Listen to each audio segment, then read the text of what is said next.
How would you approach autistic children? Yeah, this is a very common patient I have, and it actually represents one of the ways that that the information is not very good in the homeopathic literature, because a lot of the information is designed around trying to get the patient to answer questions. But many children suffering from autism, not all of them, but many children suffering from autism don't have language. They may not even have an understanding of communication in general.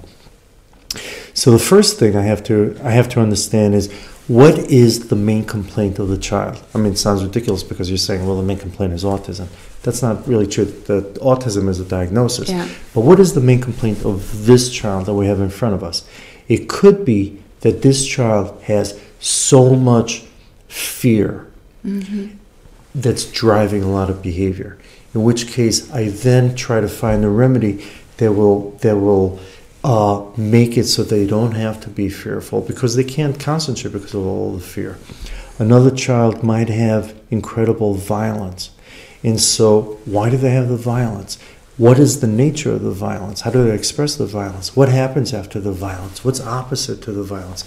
And I'll create a kind of a cycle around that, at the end of which I will give them a remedy and the violence diminishes. But this is all nonverbal. It's all it's primarily nonverbal with the child, where you have a lot of visual inputs. Yeah. So you're seeing the way the child looks. Yeah.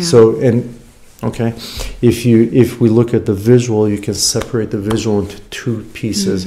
One is like a picture, like a snapshot, and then you just look. Hair like this, face like this, clothes like this. And then the second way is a video, as if there's no sound, just a video, how the child is moving and not moving, what part's moving, when are they moving, all that. And that's just one part. Then there's the kinesthetic, and then lots of things. And as you're watching this, you're talking to the parent. If you're lucky, if you're less lucky, the parent isn't there. There's just a caregiver that's there for 4 hours or 6 hours, which is a more difficult situation. And then you're asking them, what's the main complaint? And they say autism. And I say, well, yes.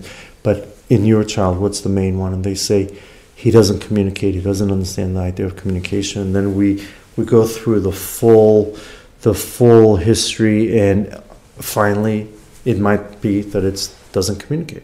And then the question is, when is he communicating the most? When is he communicating the least? How is he choosing to communicate? Why isn't he communicating? How does he communicate instead of speech? It's just lots and lots of things, and eventually I'll create a cycle from that, and then I will give a homeopathic remedy. I give the homeopathic remedy, and then communication starts to come, and it'll be very typical wave sounds, then multiple complex sounds, then one word repetition, echolalia, then one word that you force the child to say, then one word when the child says it by himself, by choice, then 2 words, sentences, like that. And you just move in that direction. How far you move is a different question, but that's how I would approach the child with autism.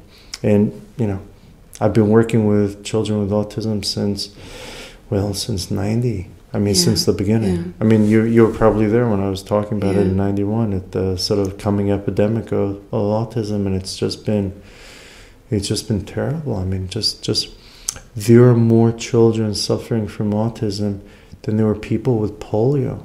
And if you think about all the money, and all the research, and all the things that we did for polio, it's like the amount that we do in autism is a fraction. And homeopathy is so helpful. And homeopathy is so helpful. It can move so much.